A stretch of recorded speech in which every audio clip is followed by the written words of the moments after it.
Hey, everybody. Welcome to another episode of AI Inside, the show where we take a look at the AI hiding inside everything. I'm one of the hosts of this show, Jason Howell, joined as always by my co-host, Jeff Jarvis. Good to see you, Jeff. Hey, boss. How are you? Great. Good to see you digitally, but it sounds like maybe next week we might actually have an in-person thing going on. You're gonna be in the area. I may be in the backyard of my laptop, but we'll figure it out. We'll figure something out. Like I've been really thinking hard about like how I set up this room, because I'm sure it doesn't look like it's enormous, but it's really not. But I think I can do it. We just, for video viewers, we might be locked to a 2-shot, which is fine. Like it doesn't matter. We'll be in the same room. We'll, have a couple of mics. We'll have everything we need, I think. So I think I'll be able to pull it off. All right. I just have to be okay. Like, is Jeff Jarvis is gonna, be able to rate my room in real time? Like, how do I feel about that? Only if you start playing the guitar. I wish that I could work I could play under pressure. I'm going to be at a World Economic Forum AI event in San Francisco next Tuesday. And so I thought Wednesday I'll just come up to Petaluma. I'm going to take the ferry to Larkspur and then the train up to Petaluma. And then somehow make it over to wherever you are. And then I can go pick you up. I can pick you up. Yeah, whatever time you're coming in, we'll talk off air. But just let me know, and I can pick you up. Good. Yes, we'll be together, and then I'll go down to Twit. Yes, you'll be making the rounds. Excellent. Cool. Well, I'm stoked. It'll be a lot of fun. It'll be it'll be a true test for my studio setup to see how does it go having an in-person show, an entirely in-person show. I'm looking forward to it though. It's going to be good to see you. Before we get started, big thanks to those of you who support us directly on Patreon. Of course, you can do that by going to patreon.com/AI Inside Show. And, I'll just leave it at that. Go there. There's plenty of perks and plenty of ways that we do our best to make it worth your while. And you get your name read out at the top of the show, like our supporters of past and now this week's supporter, Steve Isaacson. Thank you so much, Steve, for your support of what we do here with AI Inside. Steve, is that you? Steve used to, if it's the same Steve Isaacson, it was my my son's computer teacher. If so, hello. If not, hi, new Steve Isaacson. Hi, other Steve Isaacson. Either way, great to have you here, Steve. Thank you so much. All right. This has been the week and a half of AI related events, whether the events could have been not AI related or not. I mean, you know what I mean? Like Microsoft has Build Conference, Google has Google I/O. These things have existed in the past and they had absolutely nothing or very little to do with artificial intelligence. This year, though, boy, have times changed. Like it's pretty much the entire thing. AI. Yeah. That's the entire thing. Microsoft, during its Build Conference this week, showed off Copilot Plus. What is it? Copilot Plus PCs with a feature called Recall that essentially, as Ars Technica puts it, records everything you've done on your PC. It's like taking snapshots of how you're using your PC over time. And then that allows you to go back in time and search anything that you viewed on your computer, anything you've interacted with. It's all done locally. So, on device is not sending this information that we know of to the cloud to do any of this computation. It's all happening on device.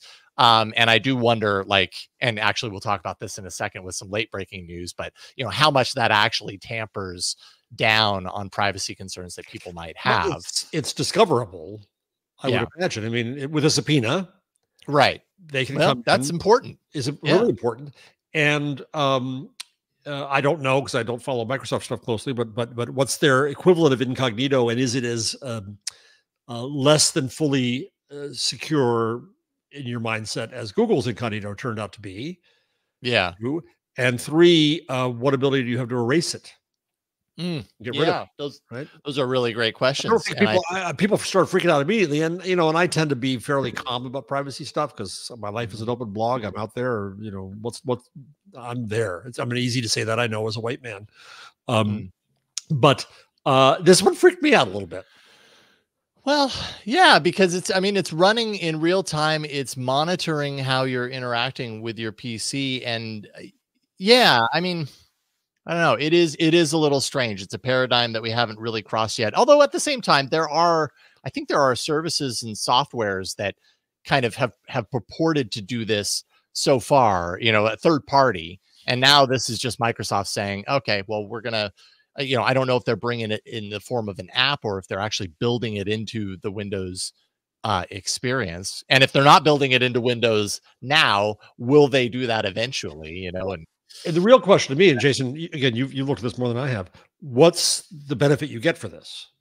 Like, we're going to know everything about you, so we can personalize everything to you. So, what, Clippy can give you better answers? I mean, what is it? I think the idea here is, as we use computers, at least my understanding is, as we use our computers on a regular basis, we do many things that seem in the moment to be inconsequential, or we're done with it, we can move on. And then days later, we might have a recollection of like, oh man, they used some sort of example of like, days earlier or weeks earlier, you were researching these clothes that you wanted to blah, blah, blah, but you didn't set them aside. And then, weeks or however long later, you realize like, oh, wait a minute, what were those things? And you didn't bookmark them. You didn't, so you can actually go back in time and kind of see what you were doing on your machine at that moment and be able to kind of pull that into the now again. And so I guess my understanding of it is it's a way to kind of protect you from yourself.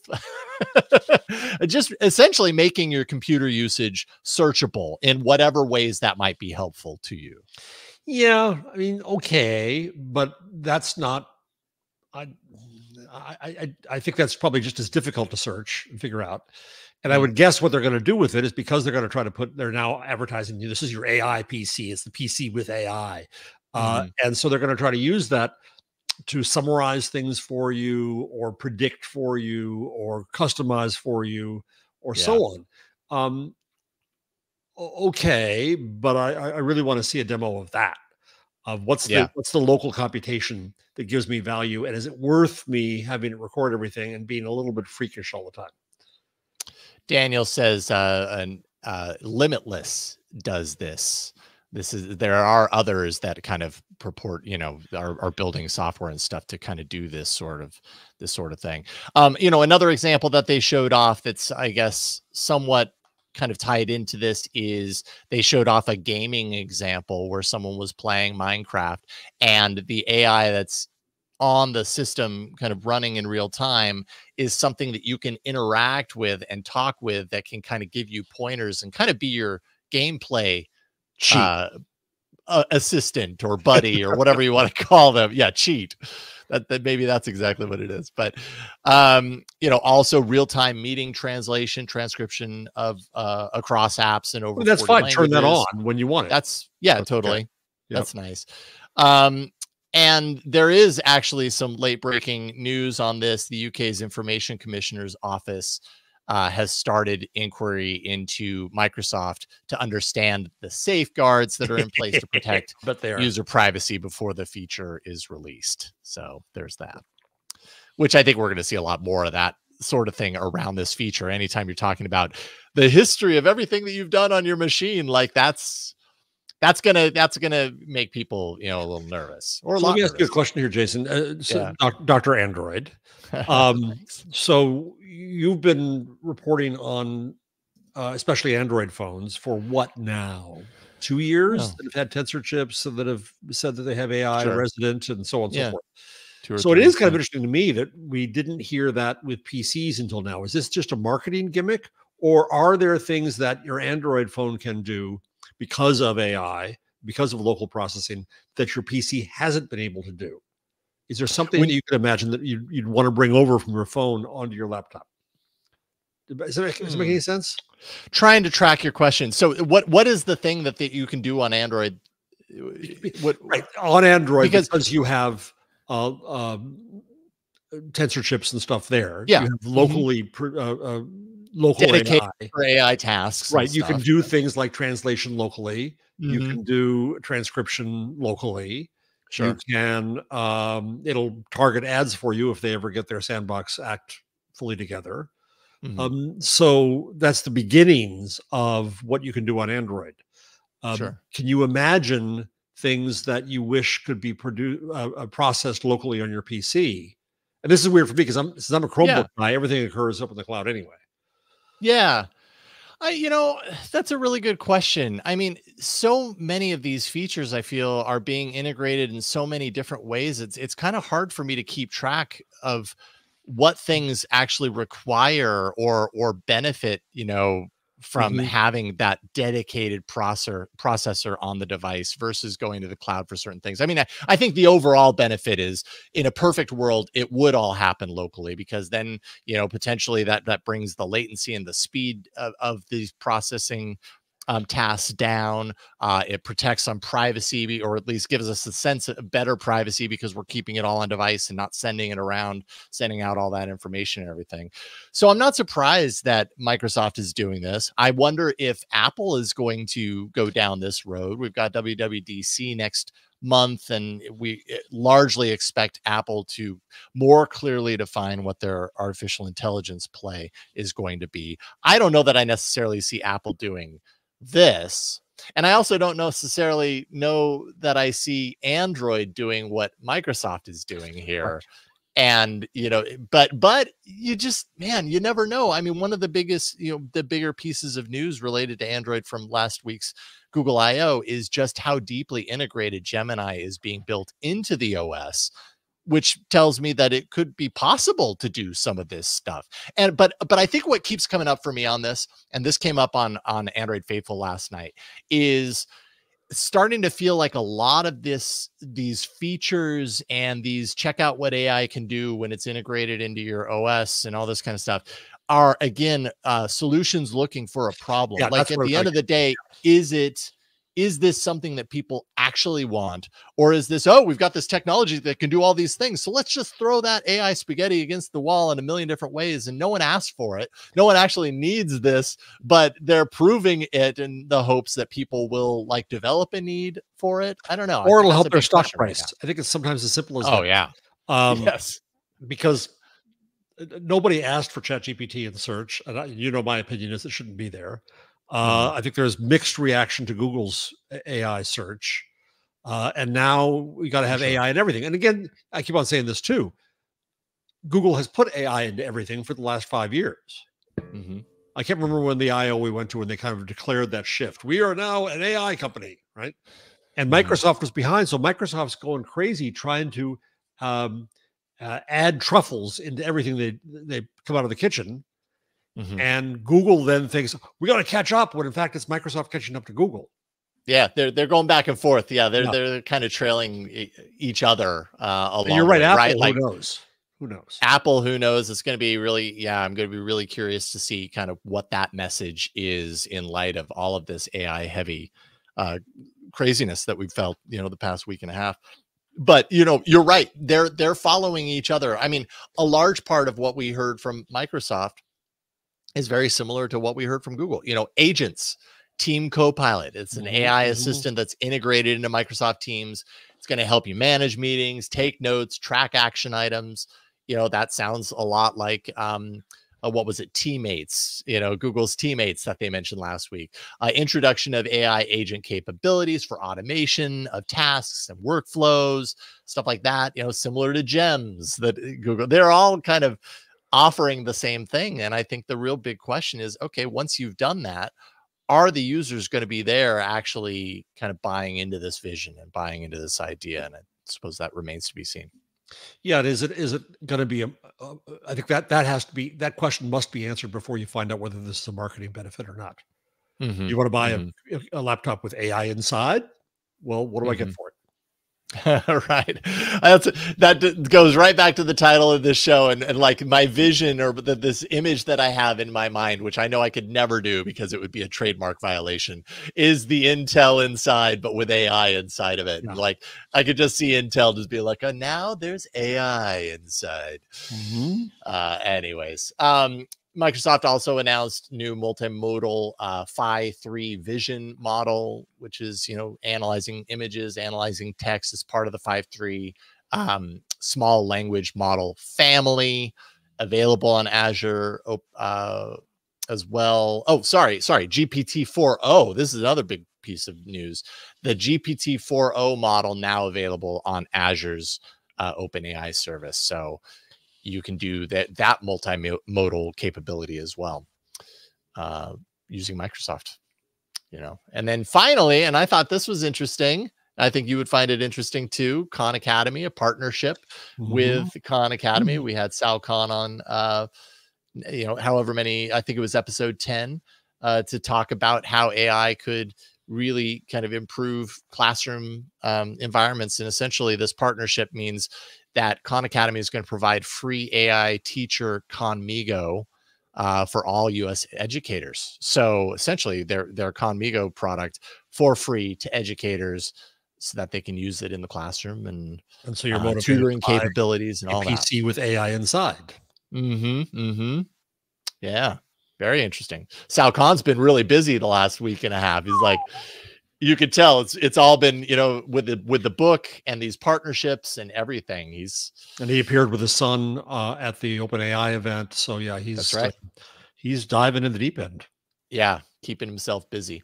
And then you had included an article which I thought was kind of ties into this really, really well. Axios, Ina Fried wrote about the future of the AI PC and what that actually means.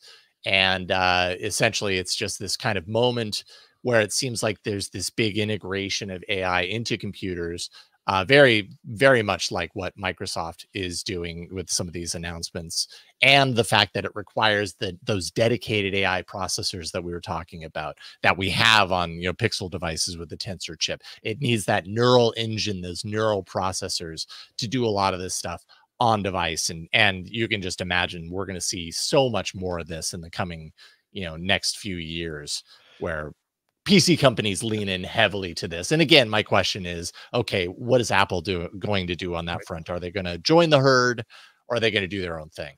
So I have quotes an analyst predicting that 19% of PCs shipped this year will have AI capabilities. See earlier conversation about what that really means. Rising to 60% by 2027. Interesting angle here, and I'm not a chip freak. Yeah, but this is a door opening for Qualcomm, Ina says. They created with their Nuvia acquisition. On-device AI is a big piece of how Qualcomm sees its chips changing the experience of using a phone or laptop. So, and Intel, however, isn't seeding the turf, touting its AI bona fides, saying it'll ship 100 million PCs with AI accelerators by the end of the year.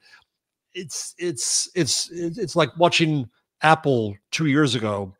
5G, 5G, 5G, 5G, 5G. Oh, everyone too. AI, yes, AI, totally. AI. That's another thing we were talking about last night is like, still these phones come out with 5G in the name. And at a certain point, it's like, okay, that probably doesn't need to happen anymore because they all have 5G. When does that happen with AI? When do we hit the point? And I don't think we're anywhere near it, by the way, whether we want to be or not. But when does that point where they go, you know what, AI is just so ubiquitous and assumed that we don't have to, shout from the rooftops, it has AI. I think I think what you said before is absolutely true, that it is still at the solution looking for a problem phase. Yeah. Though because AI causes all kinds of consternation, it's also a problem looking for a solution phase at the same time. Yeah. I don't know if I want that around me. What's that really going to do? Can I trust its output? What's it listening to? What sources did it have coming in? Is this another way to try to get a subscription out of me? I think that's going to be interesting to watch. Yeah, who knows? Very, very interesting. We'll keep on having the show for a while until we get answers. And once we get the answer, then the show's done. That's fun. There we go. We've found the answers. We don't need to do it anymore. OpenAI. So let's talk a little bit about OpenAI because we had last week the GPT-4o unveiling, and then all of the I don't know, the thing around the voice and the voice being flirty and everything. It continued to give me weird vibes. Well, it turns out that it's been the source of a lot of controversy for the company. In particular, the voice that we were talking about sounds very similar to Scarlett Johansson. And if you ever watched the movie Her, you heard her voice in the exact same kind of role, which is, the disembodied AI voice on the phone. That the that the actor, what am I blanking on his name, falls in love with, essentially in the movie. Joaquin Phoenix. There we go. So this is interesting. Turns out Sam Altman of OpenAI actually reached out to Scarlett Johansson to ask her to voice the AI, to be one of the voices of the ChatGPT voice system. And she had turned it down. She said, you know, she thought about it. She turned it down. Then she heard the voice of Sky. She said a bunch of people she knew had pointed it out to her and said, hey, this sounds a lot like you. She said she was, quote, shocked, angered, and in disbelief.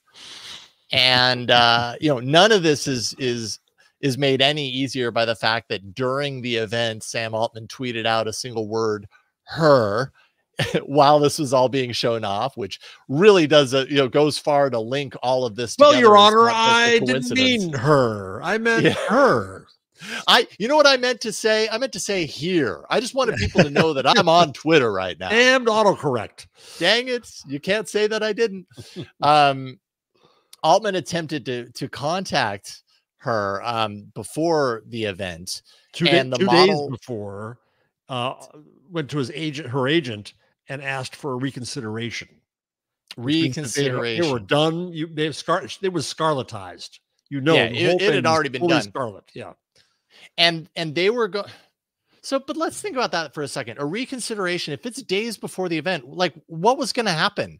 2 days before the event, they were going to have her come in and revoice it, or like, you know what I mean? Because the voice isn't hers. Their permission to do what they'd already done. They had the computer could do it. How many of these companies have now said they can recreate your voice in nothing? There's plenty of voice samples for her. There's the whole movie Her. So they didn't need her to come in. They just needed her signature.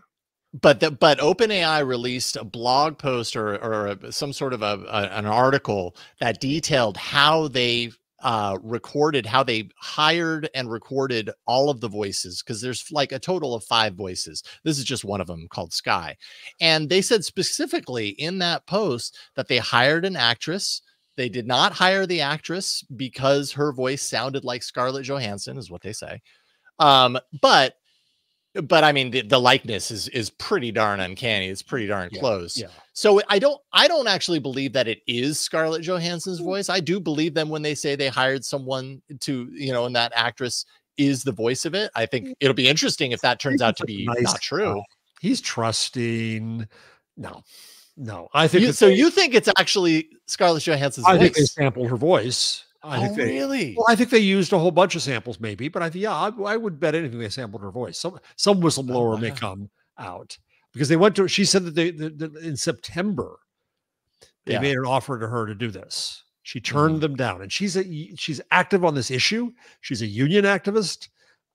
This is not smart all around. And then to come 2 days before, when you know they've done whatever work they do, why did they feel they needed to come to her? Because they knew it sounded like her. How much did they make it sound like her? Yeah. Well, Mr. Trump, why did you sign these checks? What did you think you were buying? You know, it's intent. You have to. I think this could end up in court.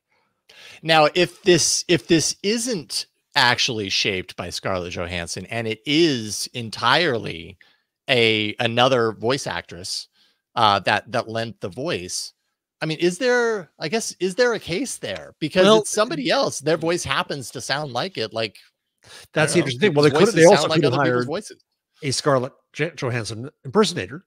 I suppose so. Right. So is it the real Sally, or is that Sally as Scarlett? Who knows? So, so it all goes to use of likeness. Yeah. And your personal brand. And so I saw one story, I thought I put in the rundown, I can't find it right now, that said that there's a presumption that this may help the passing of a new law on likeness and reputation and such. But again, you're right, Jason. If I find somebody who sounds like Scarlett Johansson and I use her because she sounds like Scarlett Johansson, but she's not Scarlett Johansson, is that a violation of Scarlett Johansson, or does that actress have the same right as Scarlett Johansson does to hire out?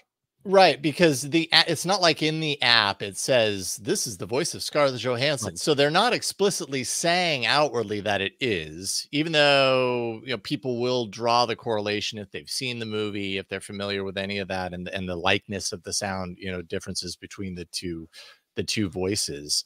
Yeah, it's really interesting. It goes back to what you and I talked about however many weeks or months ago about kind of Elvis impersonators and how those need to continue to exist.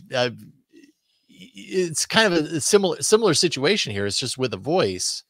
I don't know. I'll be curious to see how this pans out. It'll be interesting both in courts and in legislation, because I think anything that goes against the tech companies, they're going to say, "Oh, evil tech companies stealing her soul."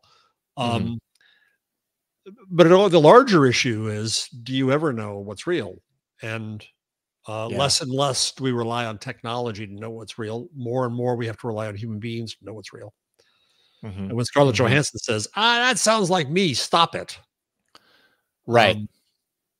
Is it enough if it only just sounds like her and wasn't her? Yeah, I guess that's the big question. And I do think that the irony is not lost here on the fact that so often under the crosshairs for AI tech companies and these founders who are using data that they find online, scraping data, whatever you want to call it, to inject and inform their models, that they are so often criticized for for people are wagging their fingers at them for taking other people's information and just going rogue with it and using it for whatever way.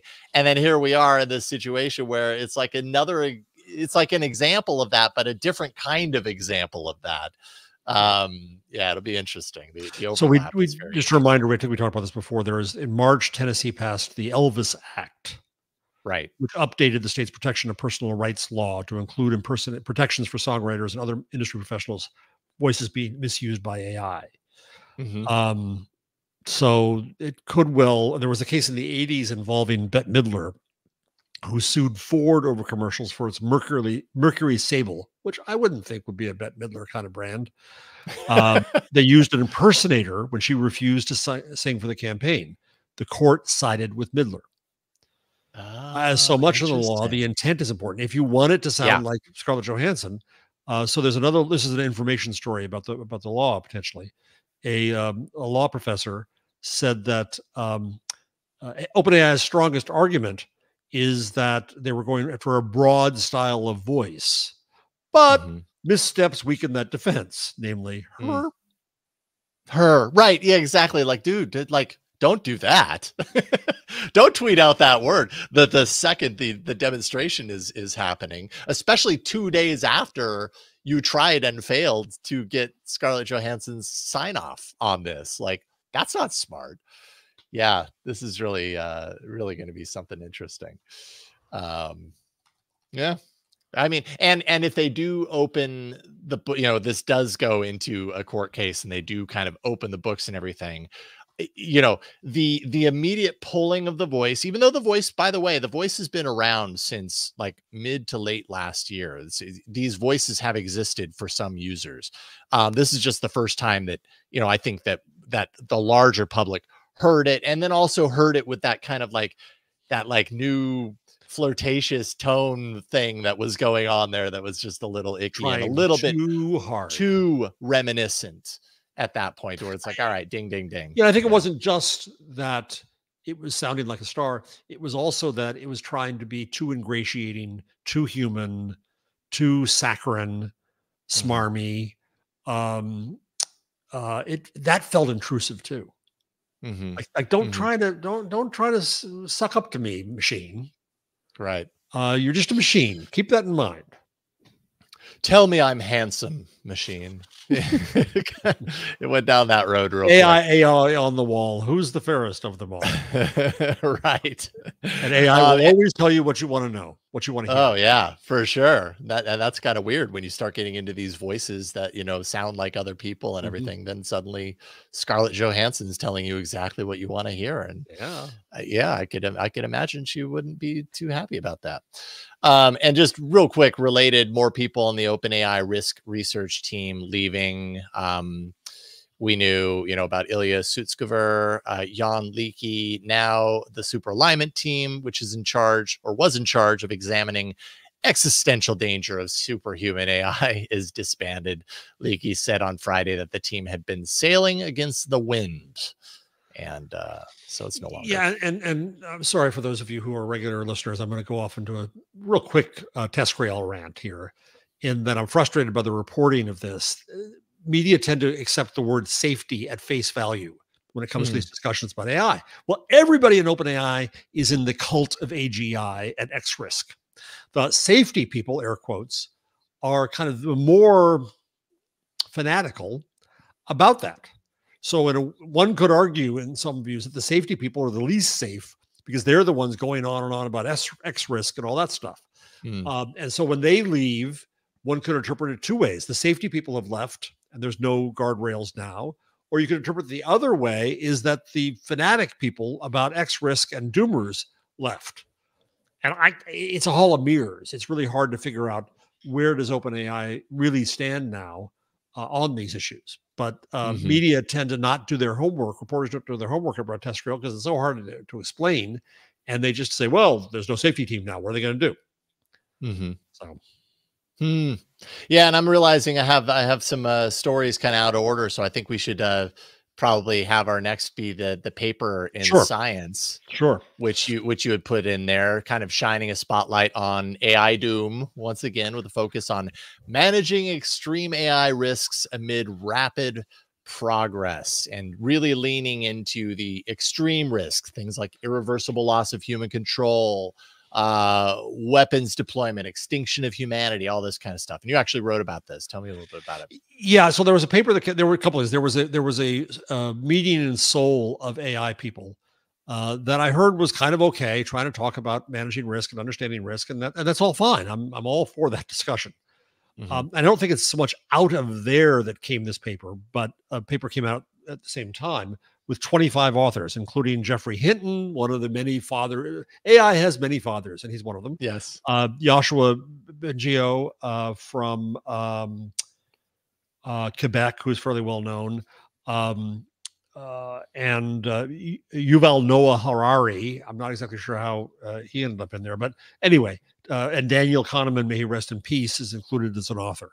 So they go on about all these dangers, and it's really a doomster kind of paper.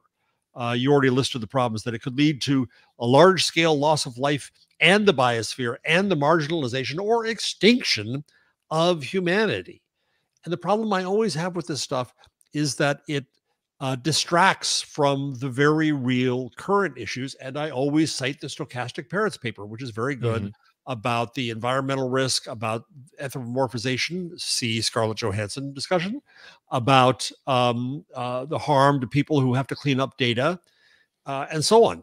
And so I get concerned when the focus is so much on doom. And then the other concern I have, so they said that their complaints were that my complaints is the doomsaying concentrates on the technology over the human use of it. And it's human misuse that's the issue. They keep on acting like this is all about the technology. No, it's about us. It engages in this third person effect that everybody else is going to be hornswoggled by this machine, but we're okay because we're smarter than that because we made the machine. And it imagines that technology is the solution to the problems the technology raises. So what I then say in my post is that the real bad news here is that it's a general machine, just like movable type. And there's no way to build foolproof guardrails to it. No. And so this paper kind of acts as if there's a magic solution to the magic technology. And the problem there is not that I'm saying it's all safe and wonderful. What I'm saying is you're distracting from the real work that occurs now. And this is why this is another one of my hobby horses. It's time to stop having AI people lead the discussion about AI. It's time for amateurs like Jason and me but to step in and other disciplines and other concerns to say, these are the concerns we have. And so, I didn't much like that paper as a result. I think a lot of people will say, oh, good, they're talking about safety. This is really important.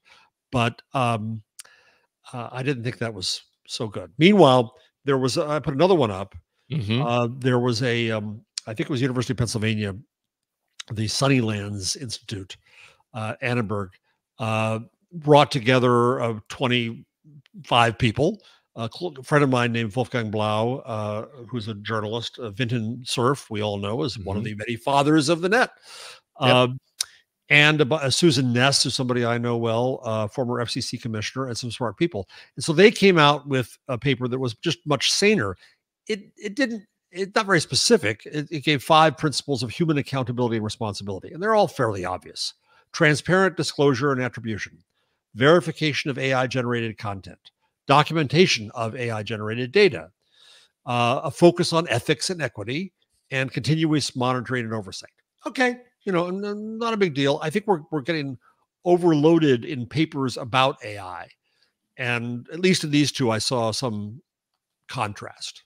One is doomster and one is trying to be more present tense. And I'm in favor of the present tense analysis because we don't know what the future looks like.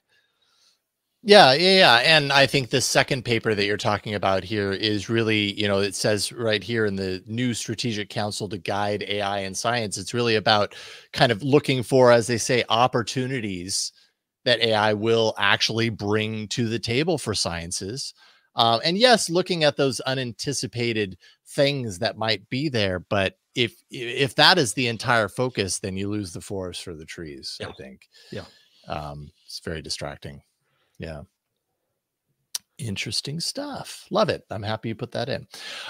We're going to take a super quick break, and then we'll come back and we'll talk a little bit about some other stuff that isn't quite so doomy, but interesting nonetheless. Back in a second. All right, so kind of touching back on Google from last week, got some kind of follow-ups from Google I/O and what we're starting to see around Google's AI search product. Before we kind of get into these news stories, are you starting to hear from people who don't normally, follow this stuff? People in your world that are now seeing their Google search change and going like, what the heck is that? I haven't heard much of that yet because I'm even seeing it not that often. How much are you seeing it and hearing it? I mean, I'm not much, but I have heard a couple of comments where it's like, I don't know, like, what is that? And where did that come from? And, I just kind of have to remind myself, oh yeah, I've been in the beta for a long time. I've gotten very used to it, but I'm curious because one of the things that I have heard is, and what it gave me wasn't right, and so a lot of people who don't have their fingers on the pulse of this stuff as it's happening now suddenly getting introduced to it and forced to do that because there is no opt-out, and now it's just rolling out to everyone in the US. And their first interaction with this big AI thing that they've heard a lot about is, oh, but that's not right. Why is it saying that's the way it is when that's not the way it is? And I don't know. First impressions are a big deal. Right. What does that do for the long term? The longevity of it. I don't know. But I think that's interesting. Yeah. So people are getting this product, and of course, Google wants to make its money, and it does so with ads a lot of the time. So get ready for ads and AI overviews. They are coming, according to this article, or not article, this post by Google. They're going to be testing search and shopping ads and AI overviews. That's going to start beginning. So you might start to see some of those appearing depending on where you're, here's what I was looking for. So you do a search for summer tops, and you might get these interactive elements that, are tied into, this in particular is about using AI to put clothing that maybe you're selling on different body types, which I actually think is a really great use of AI. But, having at the top of your search results, that AI overview, either above it or below it, some sort of sponsored results that tie into what you're looking for. So if you're trying to remove, you're like, how do I remove this blood stain from these clothes? It might give you that overview, but injected into there a carousel of different products that are sponsored around that. And how is that different from what we get normally? AI comes into advertising in all kinds of ways. Obviously, AI is already there when it comes to programmatic advertising and the auction that occurs for your eyeballs every time you open a web page. Yeah, that's how these auctions occur in instant. Now, Getting ads next to those AI search boxes is another media opportunity in essence. And then creating richer advertising they can charge a premium for is also another opportunity. And these are areas where, once again, old style media are left in the dust. You can have a banner. Can we sell you a banner? That's pretty much, you want to be in our newsletter? That's pretty much all they got. Whereas, will people really use this to say, how does this look in my room? We've seen these gimmicks for a while. I'm not sure, but advertisers love new things. They always want the newest, latest thing. So they will rush to for at least a while, they will rush to some of this. Yeah. And what does that do for the long-standing players? Yeah, there's I haven't listened to the whole thing yet. I've listened to about half of it, but Nilay Patel interviewed Sundar Pichai, and it's definitely worth watching the interview. Nilay does not take it easy on Sundar Pichai. No, I got through about half of it too. Yeah, I'm eager to watch the rest. Yeah. Around just like the potential impact to the way the web operates, and kind of similar to what you're talking about, the smaller sites and how they are in some ways getting edged out because of technology like this that's being put in. And the smaller websites have less of a chance to survive, at least according to Nilay. Sundar, said the opposite, said maybe it's not our product that's doing that to them. Maybe, the analogy he did was that, when a restaurant suddenly gets less busy, it's not because the food, it's not because there's no food there. Maybe it's because there's a restaurant that moved in down the street that now people are going to instead, and that sort of thing. So yeah, be interesting how that influences all this. Well, but it also comes at a time when, and this is not directly relevant to AI inside, but with efforts to pass legislation right now in California to get Google and Meta and company to pay for destroying news, which they didn't do, hedge funds do, but that's another discussion. Google is talking about pulling out of the things that it does voluntarily for the news industry. Oh. And if you put that at the same time with these new advertising abilities that little old media won't be able to do, it's going to be a very interesting, tense time between Silicon Valley and the news world. Yeah, no question. That's interesting. Let's see here. Reddit data, very valuable data. And, last year Reddit had said, had pulled its data from being used to train AI because Reddit said, hey, if this is going to happen, we want to get paid for it. We'll let you know when the time is right. We know that they've struck a deal with Google, a $60 million deal already with their data. And now last week, they announced a strategic partnership with OpenAI. OpenAI gains access to Reddit's data API. It's real-time structured data, which is an incredibly valuable resource. I mean, I use Reddit for so many things nowadays, and it's really become an everyday kind of source for me, sometimes around search, trying to figure out how to do something, or just figure out the temperature of a certain thing with a community. Reddit's super valuable data resource. So this will be interesting. Yeah. Again, I wonder what Redditors will think of this. Same for totally. Automatic and WordPress. We go in, and especially in the case of Reddit, where there's all these volunteer moderators who have made Reddit a success in the quality of conversation versus elsewhere. And that quality is what's being sold to OpenAI. For sure. And big time. Is there what's the benefit to the conversants, to the moderators? Reddit's one of most to make money, and they get that. That's fine. And they don't make a lot of money. And so it supports Reddit and it supports the community. I'm okay with all of that. But what benefit do we get? And also, how does this get used live? I'm of the mind that if you use this just to train models, you're not going to see it played back to you. I think that's generally okay. I think it's fair use and transformative. But in this case, it hints of saying we're going to use this real-time data. And if I'm in the middle of having a conversation over here on Reddit, thinking it's on Reddit, and suddenly it's getting served up to people who are asking questions of ChatGPT, and I don't know what I think about that. I think that gets closer to copyright issues and gets closer to ownership issues. So what are you saying that the comment that someone makes is wholesale lifted and presented in a different If way, that's or what that happens. it's used to inform kind of the If general it's used to outcome? inform the model as a whole and teach the model, I believe that's fair use and transformative. Yeah. If you Yeah. didn't get access illegally, right? Mhm. And Mhm. Reddit did say, no, you can't do this. You can't come here, and you're going to honor our do not scrape. Then, and you go and scrape it anyway. That's a problem. But let's just Right. say that you get it okay. Mhm. My issue here, as with a news article, as with anything else, if you are then going to take verbatim something that's said in the New Oh, York for Times sure. or in Reddit and reproduce it over here, then there needs to, but Reddit in this case is saying, okay, well, we've licensed it. Well, what about the Redditors? Yeah. That's Well, the issue. yeah. That's the Yeah, and I issue. guess it remains to be seen how that'll be used, and if Right. it would be, yeah, just a straight lift, or if it is more of a generalized kind of Right. interpretation of that information.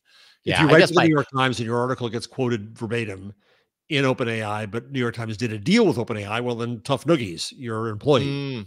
But Mhm. if you are a Redditor or a Reddit community manager, Yeah, that's okay. you don't have that I see relationship. where you're at. It's Yeah. not you're not What work is for hire.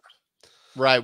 And what are what are the details of the deal that is specified here? Is it that information can be lifted wholesale and presented like you're saying, Yeah. specifically and directly, or is it used in a more general sense? And we'll see.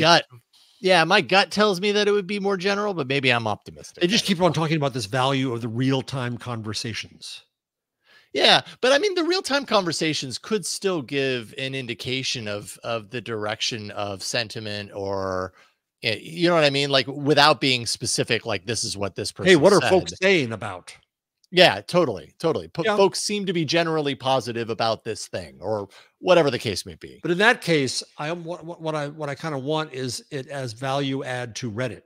If I'm a Redditor, and I'm not a dedicated Redditor, but if I'm a Redditor and I want to say, oh, I've been gone for 2 days, let me find out what's going on. Can you summarize the conversation in my favorite Mm, um, uh, site here? Uh, that would be a value add to Reddit. mhm.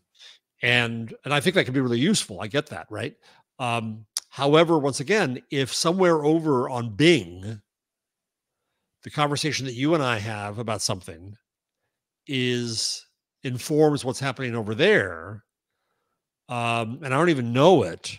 Let's say I'm doing satire and I'm joking about something, and then the machine is too dumb to understand irony, takes it seriously, and suddenly over on Bing, they say, "Well, people are having a fit about this," when Oh actually yeah, making jokes, right? right. And then what does that cause? Well, that was somebody kind of listening in Yeah, to our conversation to exploit it. Um, and again, if you're an employee of the New York Times, that's life. But if you're on yeah. Reddit, I just think no surprises would be a good policy.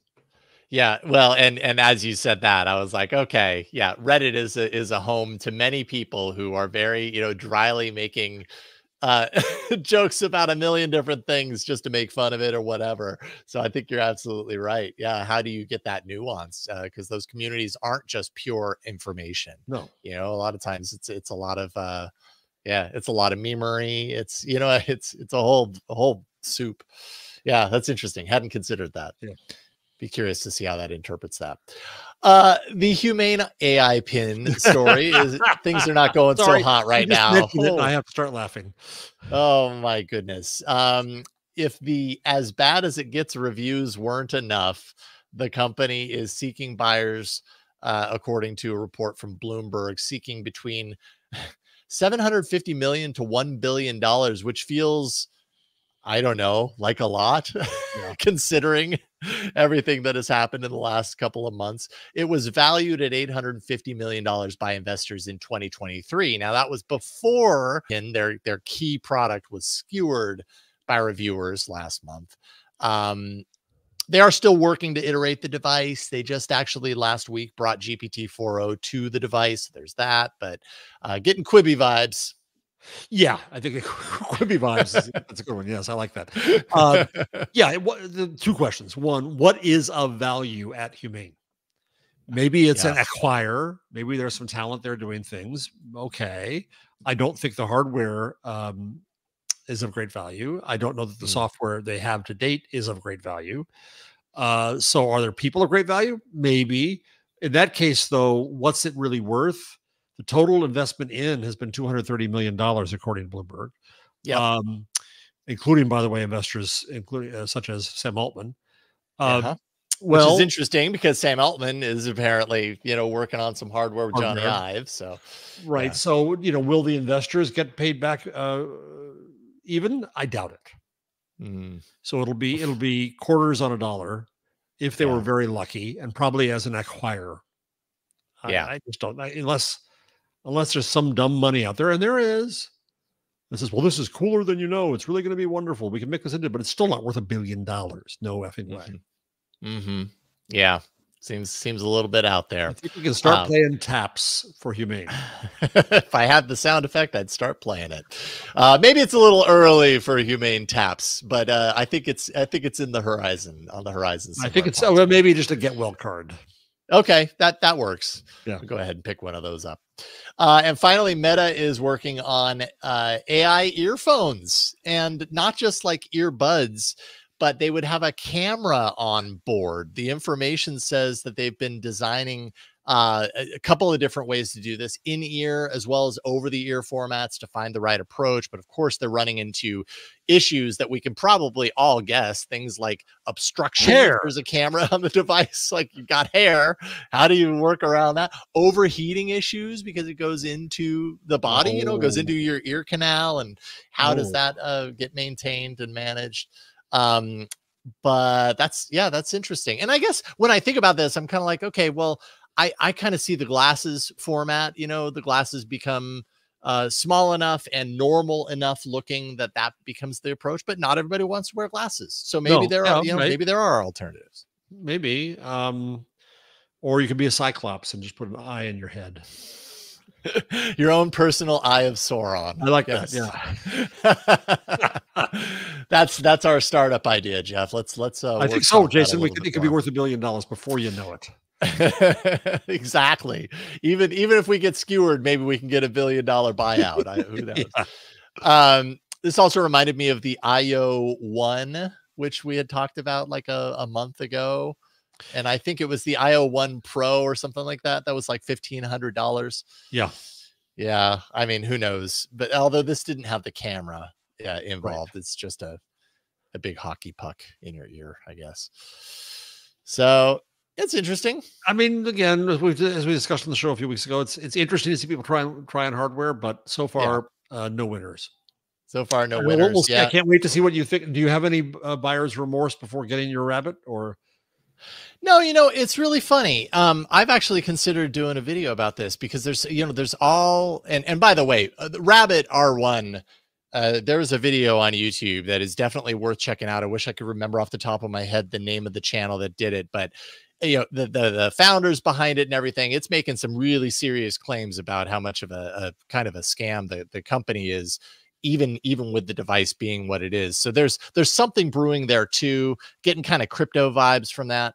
But I've been considering doing a video about this because I have no buyer's remorse. Like, yes, it's $200. I don't even have the device yet.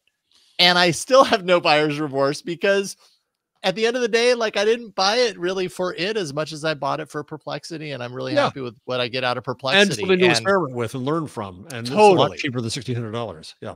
Absolutely. Yeah. Big difference. Like, I'm happy I bought that and didn't get the Humane AI pin. I feel like the Humane AI pin, I would have felt really burned. And is the Rabbit R1 going to deliver on the promises that made it cool, that large action model? I'm not entirely certain that it will, but even if I get nothing out of the hardware, more than a set piece that can be on my bookshelf behind me, like, because what I realized is it really got me accustomed to what it's like to start to lean into these AI tools on a deeper level. And it's really been very helpful to me as an independent creator. It has helped me be far more efficient and really kind of nail down some of my workflows in a way that if I didn't have it I'd be doing the same work. It would just take me a lot longer. Yeah. And so I really appreciate that. So, yeah. All right. Good. I can't wait till you get it and report back.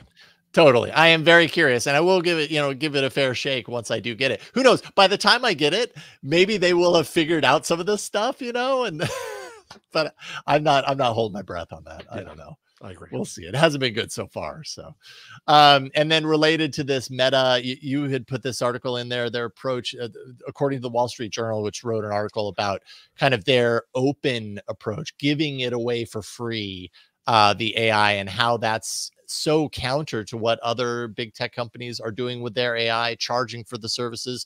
Meta taking the totally open source approach, and how that could really be the winning approach for them in the long run. Yeah, what I've been saying is they're the spoiler. Yeah, right. Just because I don't think we see, it's like phones where we don't see a lot of real differentiation among all the phones. Oddly, we don't see a lot of real differentiation among all the AI models. No, they're all doing very similar things. They all come out of neural nets. They're all doing very similar things. So, and Meta doesn't have quite the same opportunities that Google and Microsoft and Apple have to monetize AI themselves, so they can spoil for everybody else. Same way Apple spoiled it for everybody when they couldn't succeed at advertising. And so they said, okay, we're going to be the privacy place just to screw you all. Kind of similar.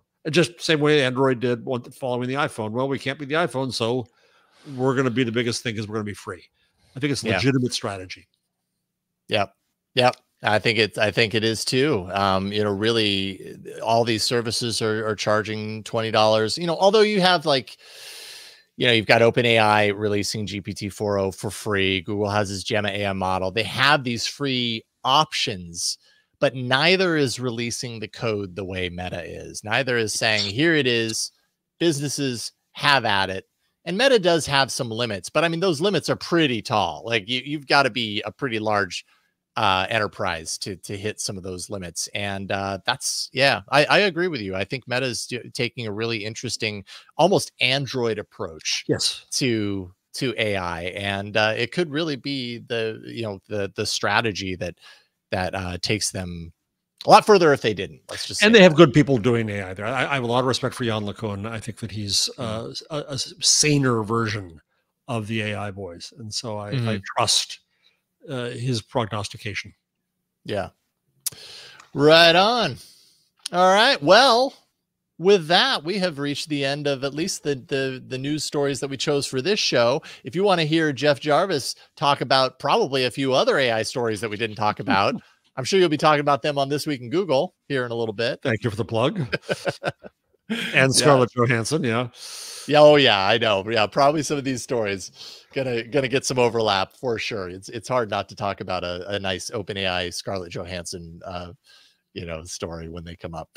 Gutenberg.com for people to check out Jeff's work. It's excellent magazine book, and then of course the Gutenberg parenthesis. And then you've got a new book in the works. Any ideas about when people can think about or plan on seeing that? About 120 days out, they'll put up a discount code. So okay. Excellent. I'll let all know the web we weave. Here's the I love it. But there it is. So it'll be looks great. I love it. I love when it's tangible like that. That's awesome. Well, good work, Jeff. Thank you so much. Always a pleasure to do this show with you. If you want to follow what we are doing here at AI Inside, you can do so. We record live every Wednesday at 11 a.m. Pacific, 2 p.m. Eastern. All you got to do is go to the Techsploder YouTube channel, which is kind of the home for a lot of the content that I'm producing and everything. So just find Techsploder on YouTube. You'll see a little live call out when we have a live show going. And then, of course, if you don't want to join live, that's totally fine. We do publish this show every single Wednesday. Later in the day, you'll see it in your podcast feed. Make sure and like, rate, review, and subscribe wherever you happen to listen. And of course, support us on Patreon. Why don't you? That is a really wonderful way for you to support us directly in what we do with AI Inside. Is patreon.com/AI Inside Show, ad-free shows, early access to videos, Discord community, regular hangouts with me and Jeff and the rest of the community. And you can also be a executive producer of the show like Dr. Do and Jeffrey Maricini. who are, continue to be our executive producers. And we appreciate that so very much. But that's it for this week's episode. Go to AIinside.show for everything you need to know about this show. And until next week, we'll see you then. And, let us know. What do you think about the AI that's hiding inside everything? We'll let you know how we feel next week. Take care, everybody.